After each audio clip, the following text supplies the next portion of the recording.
everyone. Welcome to Cancer Smiles and Sarcasm. Tammy, your host. And today I have my husband, Sean, who's going to talk to you about life insurance. Yes, this is an important topic, especially if you have cancer or know somebody who has cancer.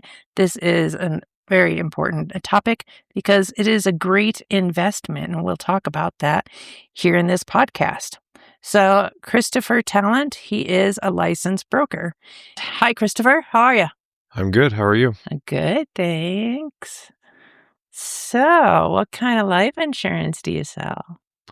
I specialize in final expense, which is basically burial insurance of some degree. When you die, there's going to be a bill. Somebody's going to have to pay it. So my job is to get you to buy life insurance so somebody can pay that. Okay. Tell us about, there's two different kinds. I mean, we hear about like, oh, I need $1 million policy. I need a $10,000 policy. What kind of policies are there? So the large policies that you hear about, those are term life policies, and a term insurance policy at some point terminates, which you can technically outlive that policy, and then all the money that you've put in will be for nothing.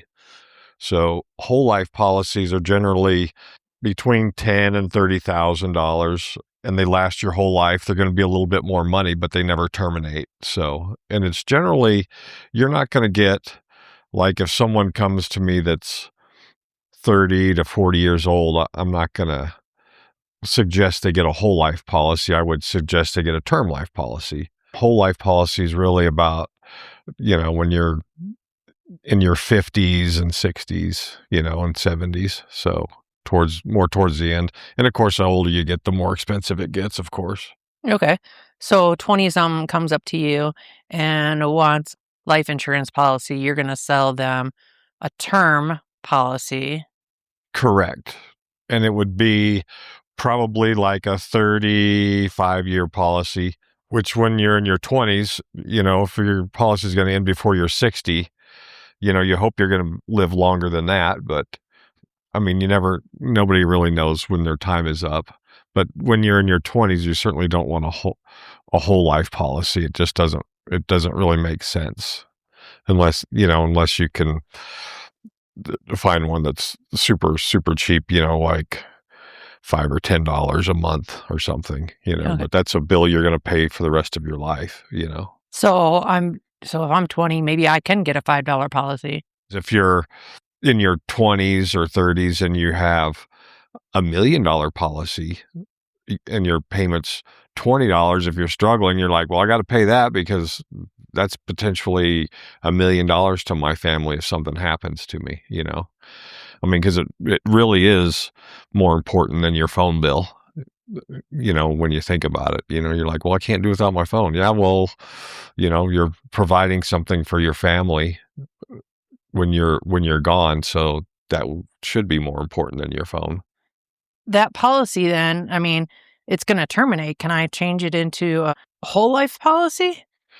Yeah, so what will happen is at the end of your term policy, in most cases, they'll let you extend it, and then it just costs more money. Your payment will go up, and then in some policies they will convert it at some point if you wish to do that.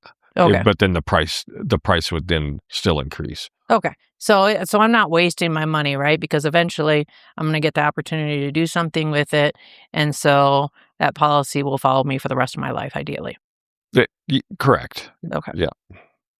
And so the policies that you get through an employee, are those typically whole life or those are term? Those are term policies. Okay.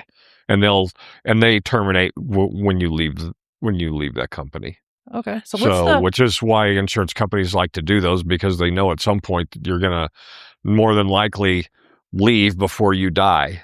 Yeah. I mean, the odds of you dying while you're working somewhere is pretty low, so, they need all those people to pay and then not collect. That way they can afford to pay the people who do collect. Okay. So, what would be the benefit of me putting my money away in a we're going to do the term life. What would be the benefit if I had, like you said, something goes wrong, out of work or whatever, and now I've got all this money wrapped up into a term policy? Does it serve me in any way? There are in some policies they have different riders that'll allow you to use. Let's say you get in an accident and you become disabled. There's living benefits. So there are benefits when you have life insurance, whether it's whole life or term life, that can benefit you. Like Okay, in so a I whole can. life, like a whole life policy, it builds cash value. So let's say you're paying on it for 10 years and you have a huge bill you need to pay, or something happens, you can find out what your cash value is on that policy and then borrow against that. Okay. And then if you don't pay it back, and something happens to you, that's just that much less your policy is worth. Okay. So let's talk about your bread and butter, the whole life policies. And so, what if, let's say, we're investing in a whole life policy and we haven't even paid, like it's a $25,000 policy, haven't even paid that much money into it. Is it still going to pay the $25,000 policy back? If the person passes away? Yeah. Yeah, absolutely. Okay. Yeah, if you have, let's say you sign up today for immediate coverage and your payment's $80 and you make that payment for 2 months and then you pass away, have a heart attack and die, like that policy is going to pay the full 25,000. Okay. So, And then what if I'm 60 and I end up living till I'm 90? I paid more than $25,000, and what's going to happen? so if you're paying more than what your policy is, they pay you whatever overage that you've paid. Oh, okay. If your policy is 25 grand and you've paid in $7,800 more in premiums, that person will get that $7,800 additional. Okay. And for a whole life and term life, is the price locked in? For whole life, it's locked in. For term, some companies, it's not locked in. Okay, so that's something you got to look at. You got to look at the fine Correct. print. Yep. Okay. Yeah. There's some term policies that every 5 or 7 years you're going to get a price increase, Okay.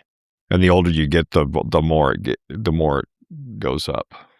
So, okay, I keep on flipping back and forth, but back to your bread and butter. So your whole life policies. So let's just first talk about, like, what the hell does it matter? $10,000, like, it doesn't seem like a lot of money to me. But what is the cost of burial and So cremation depends on what state you're in. Like in California, it's going to be more expensive to get cremated than it is, like here in Western Colorado. But typically, just a simple cremation is going to cost anywhere from $1,800 to $4,000, depending on where you're at. Okay. And then what if I want the beautiful coffin and all that good stuff? If you want full burial, $8,000 to $20,000, depending on where you're at. Okay. So, I think that's something. I'm an estate planning attorney, as you know, and that's something that people really don't think about, right? They don't think about, like, hey, I've got this $20,000 Edward Jones account and I want that to go to my kids. Well, shit, if you want a full burial, that's going to go to your burial. That's not going to go to your kids. Yeah. So that's something that I will admit as an attorney that I don't always contemplate, that I'm not always discussing until now that I've been with you as a broker, but that we don't always contemplate. So that's a big amount of money. And if you don't have anything in your estate, right, then somebody's got to come out of pocket, because the good old state of Colorado or the state of California or whomever, they don't pay that cost, do they? No. Okay. No. If you die and you're in the morgue and nobody picks you up, the state's not going to go, well, let's go ahead and cremate them and then find their loved ones and give them the ashes for free. Like, that just isn't going to happen. Okay. When I talk with people, I ask them, like, sometimes I'll say, like, if you don't have insurance and you die tomorrow, what's that look like for your family? they're going to be grieving, of course, but then the thought of, well, how are we going to pay for all of that? Is that going to be a problem? Some people it's not, but some people, I need at least $5,000 because they're like, my kids have nothing. They can't afford to cremate me. That's nuts. They're going to have to do a GoFundMe or, borrow money or something, go into debt to take care of you, so like some people think about that, and then other people, they don't think about it. So you're just sitting on ice until that GoFundMe hits $2,000. You're just sitting down in the refrigerator at the morgue, and they're calling you, hey, can you come get this body out of here? And that's the last fucking thing you need, right? Oh yeah, like exactly. your mom, your mom just died, and you're like, fuck, the morgue is bothering me. They're bugging me. They're calling me every single second. Hey, come get this. I need $2,000. I need this. Blah blah blah blah blah. It's like, shit. Yeah, and on top of that, your mom or your dad or your loved one just died. So you've got that tragedy going on, and now you've got all this lumped onto you, and unfortunately, the natural reaction is going to be like, your loved ones are going to be a little bit bitter about it. People that call in all the time, like, hey, my loved one died and we saw they talked to you guys. Yeah, well, they didn't get insurance because they thought the $50 a month was too much. And now you're stuck with the bill.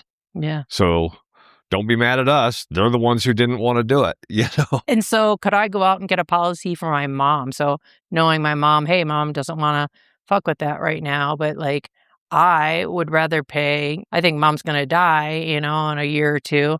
And I would rather pay $200 than $10,000 for her Correct. fancy burial. Yeah. So could I go out and get that for her? And people do that. Like there are, though, like I come across that where people, they're like, I have to talk with my daughter because they're the ones who are going to pay for that, who are going to be making the payment. So that's legit. That's not just shit you see on real life TV. No, that's a legitimate way. Like if you're a son or a daughter, it's like your mom. I mean, she's in her 70s, right? Mm-hmm. I mean, it wouldn't be inexpensive to get a policy for her, but somebody's going to have to pay for it.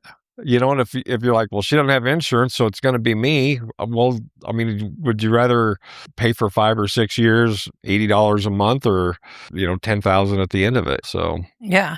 Do I need to go through a medical examination or what? Like, how does this all work? When you do term life, depending on how much it is, I mean, you're always going to have medical questions to some degree. Like with term insurance, you're always going to have a lot of medical questions. They're going to do medical checks on you for sure. And then depending on how much it is, sometimes they'll require, like if it's a $3 or $4 million policy, you're going to have to go get checked. That's for sure. Whole life doesn't do that. They're going to have 20 questions, and then they look at your medical history. They'll use your social security number, pull up your medical history, and it gives them anything that, all your pharmaceutical stuff that you've been using, all your medications and stuff. They can get that from my social security number? Yeah. Just the same way, like when you go down to the hospital, when you go to the doctor and they're like, what's your social security number? That stuff is all tied in with your social security number. See, I thought they were just taking my social security number for billing purposes, because you think like, well, I have to order medical records from this place, this place, this place. That's just because they're lazy, or no, it's all tied in with your social security number because it's easier. Like you think about, like, how many primary doctors have you had? Yeah. I thought of this before back in the day. I'm like, well, how are they going to check my medical? They don't even know my doctors. How are they going to look that up? Well, now it's all tied in with your social security number. So, like, it's easy to find those things out, which it's not like a weird or a big brother thing. It's really it's convenient for you as well. If somebody says, well, we need your medical records. I don't have all that stuff, but I do want to know what my social security number is, Okay. So it's helpful. But so like the whole life policies, and even the term life, they'll use your social security number, look at your background, medical background, and then make determinations based off of that, what they see. And how long does that take? Seconds. Really? Yeah. It's like getting your credit report. Just It's exactly like that. It's the same exact thing. okay. Yeah. Huh. It's the same thing, other than it's not like insurance is based off of a score. Like they have a scoring system, that the insurance companies use, like who's going to be, like one of the questions that we ask when we're applying is, are you a convicted felon? And people are like, what's that got to do with anything? Well, if you're a felon, you're probably into riskier activities, Oh, so that does make a difference. So, yeah. That's okay. actually a knockout question. If you're if they say, have you committed any felonies in the last 3 years? And it's a yes, you're not getting life insurance. Oh, okay. So, yeah, that's a knockout. Sorry, felons. Yeah. Sorry, you're screwed. No, it's not. That's another, it's like, well, it's just another Price you pay for the crime you committed. Yeah. You can't be mad about it because you didn't have to do the crime. So think twice before you go out and kill anyone, people. Yeah. Yeah. Okay. So, okay. But now I know out of personal experience, I have stage 4 cancer and we just got me a policy, right? Because, and it's a wise investment, right? So what are we paying? Like 100 and... we're paying like $130 or 100. It's less than $140 for 25,000, I think. Okay. And so the statistics say that I'm probably going to die within the next 4 years. So we will not have paid $25,000 into that account. And so actually, instead of putting that money into Edward Jones, it's a much better investment for me, for my situation, for you, really for you, but to put that money into the life insurance policy. But you talk about knockout questions. Isn't having stage 4 cancer a knockout question? That's correct. It is. If you have stage 4 cancer, you're not going to get immediate coverage. So you have to go through what they call guarantee issue, and they don't have medical questions. But it is more money. And then you have a 2-year period where if you die within the first 2 years, they're only going to pay back what you've put in plus 10%. Huh. And then after 2 years, you get the full policy. Okay. 10%. That's a good investment. Don't get that from a savings account. No, you don't. No, I get people all the time like, well, why wouldn't I just put that in the bank? Because the bank ain't giving you 10%. Yeah, neither is my Edward Jones account. Yeah. I got people that are like, well, I got $10,000 in the bank. Why would I get a $10,000 policy? We'll just use the $10,000 you got in the bank to make the payments, because if you die with, they're going to get 10% that first 2 years. Yeah. That sitting in the bank ain't getting you 10%. That's a fact. So when I die, if I die within the first 2 years, again, it's going to pay out whatever we've put in plus 10%. Correct. Then after 2 years, we're guaranteed for the $25,000. The $25,000 policy is guaranteed. And that cost never goes up each month. Nope. Okay. Nope. So, no, once you have your whole life policy, it doesn't matter what happens to you, how sick you get. They can't drop you or change the price. Okay. The only way that it can be undone is by you not paying. If you don't pay. Okay. Yep.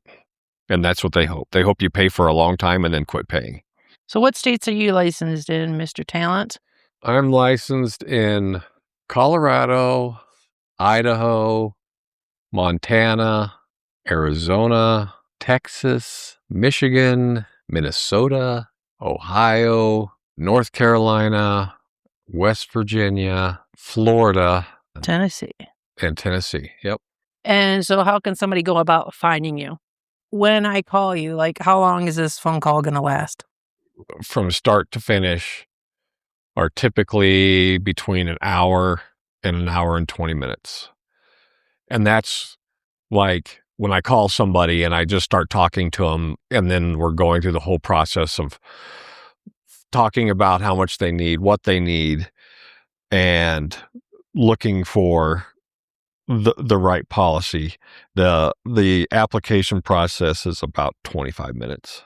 Okay. But that's going from start to finish. That's like if you sign up, if you're going through the signature process, everything's Yep. complete Yep. from like, hey, how are you? I need to know your name, your age, Yeah. your height. Like I've never met you. Okay. Yeah. And then all the way to, hey, now I've got a policy at the end of this conversation. Correct. Yep. Okay. Yep. Yeah. It's And- actually very, to do the application process, I deal with people all the time. I mean, elderly people that messing with the phone's a struggle, and they get through it. It's very. I mean, if you know how to scroll through Facebook, you're going to be able to do the application for sure. I see a lot of commercials, $9.95, and I do notice that in the fine print, those are guaranteed issues. So those are a 2-year wait period, correct? They're not; those are term life policies. So, and there is a 2-year waiting period, and you're not going to qualify for the $10. Okay. Because that's for like the youngsters. It's probably for the person that the anomaly that is very rarely seen. Okay. So it's starting because it does say starting at $10 a month. Yeah. So that's not realistic. We talked about my example. Is there any other do you have any other examples of a cost for a whole life insurance policy? I just did one that was $15,000, and the person has a lot going on, but it was still immediate coverage. So they're going to, as soon as they do their application and make their first payment, they're covered immediately. It was $72 and some change. Okay. So it's not bad. Immediate coverage. For immediate coverage. And they had a lot of health issues. Yeah, they had some health issues. Yeah. Okay. I have a client that I got a guarantee policy, the same policy like what we got you. Once I talked to this lady, I was like, why haven't we done this yet? But her kids, she has stage 4 cancer, and she's fairly elderly, but they were taking out as many $25,000 guarantee issue policies as they could afford. And because they know, even though that they suspect their mother's going to live more than 2 years, but probably not much beyond that. And the family is in agreement.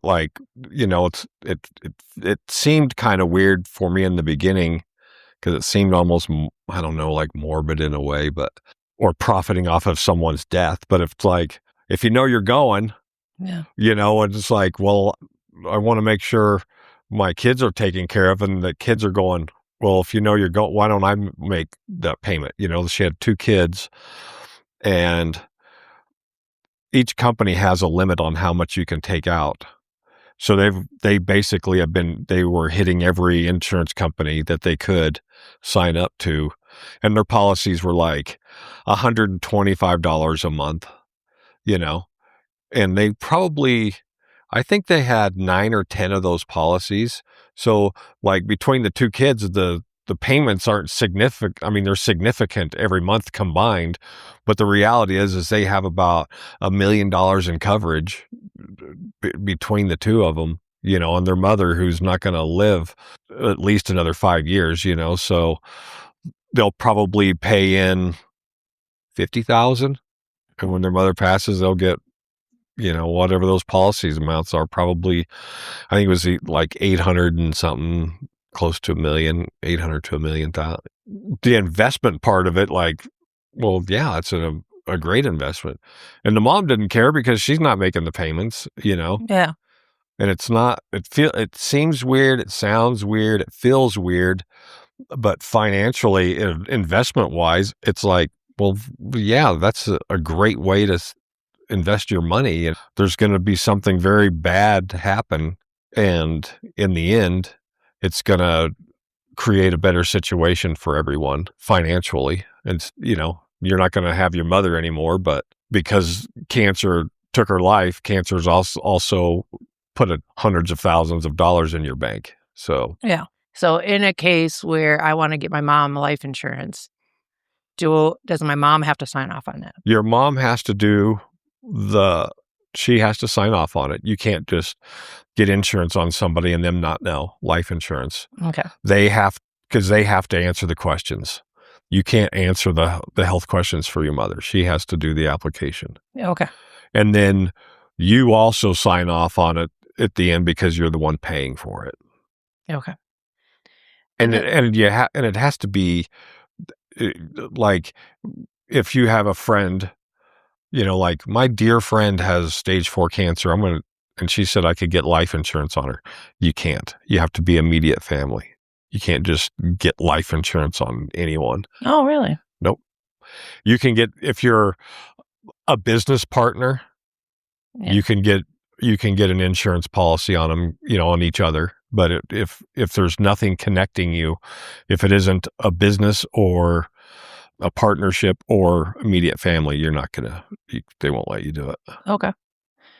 So is a certain percentage of the insurance policy cost each month going to you? So if the insurance policy is $139, can somebody then say, can I get a different insurance policy with somebody else and it be less because their commission is less?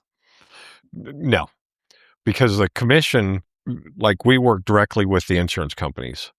So like Mutual Omaha, when they say for this specific person, this policy is $150 a month.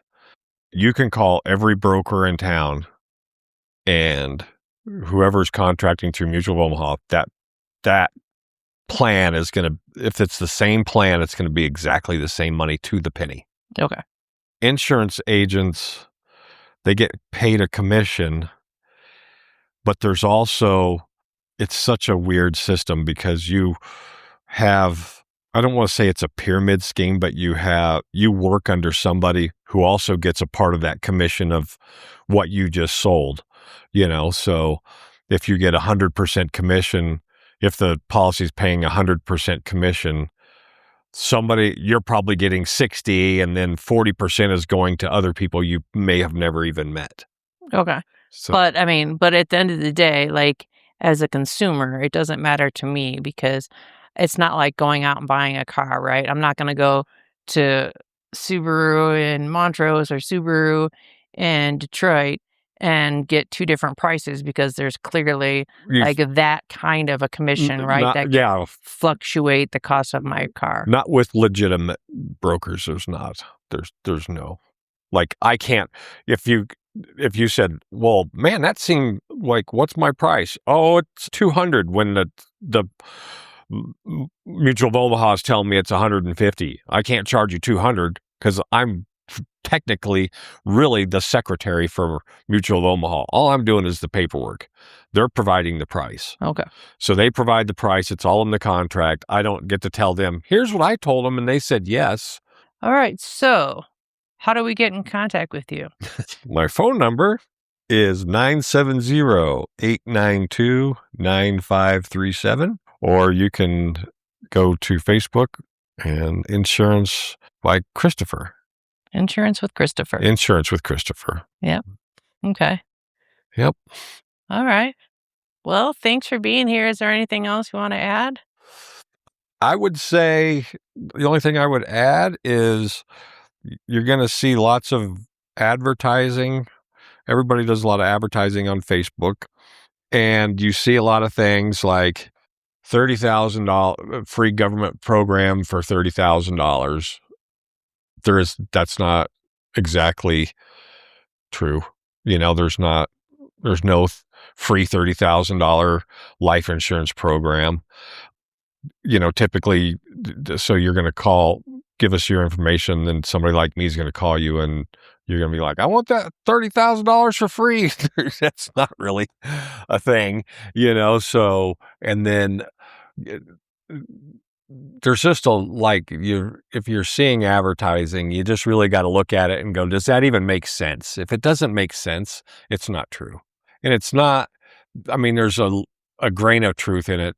in all of it because there has to be, but it's most generally it's not going to be stuff that people can qualify for. So be wise. People just like everything else that you see on the fucking internet. You've got to be wise. You've got to use what we often see lacking is that common sense, that streetwise perception. Use it, look at it. Does it make sense? And if not, Read the fine print. Yeah, read the fine print. Yeah. And then you'll figure it out. But yeah, you gotta you just gotta use your sense, your gut feeling when you're looking at those advertisements online. There's always a little something, something. Do your research.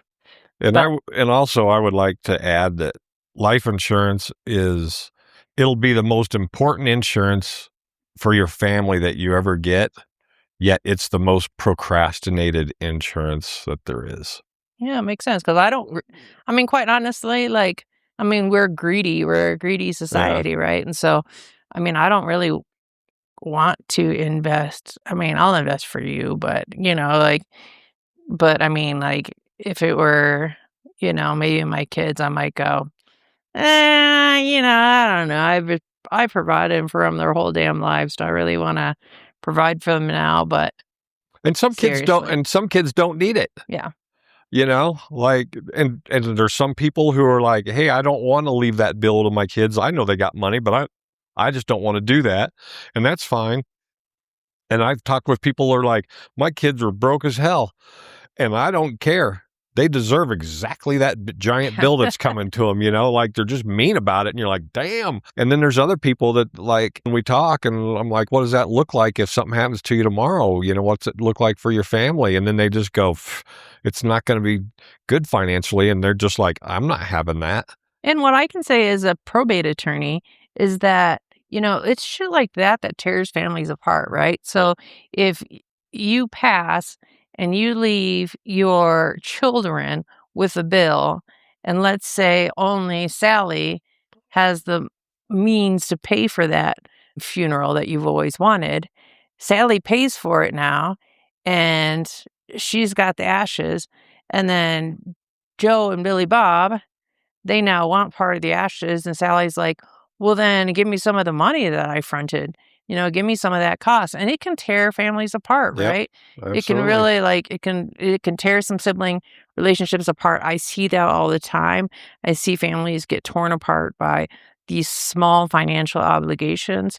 Well, seemingly small, but in the big picture, it's really pretty big for people who are struggling already, and they're paying, if they have to put that on their credit card, now they're paying 27% interest on that cost. And it's like, okay, well, and then if Billy Bob doesn't want to pay any of that, then you're upset with them, you're pissed. And you're like, well, then you shouldn't get any of the ashes. You shouldn't get, you shouldn't get this. And then they don't want to talk to each other at the funeral, blah, blah, blah, blah, blah. It's a bad situation. So we really want to avoid that if at all possible.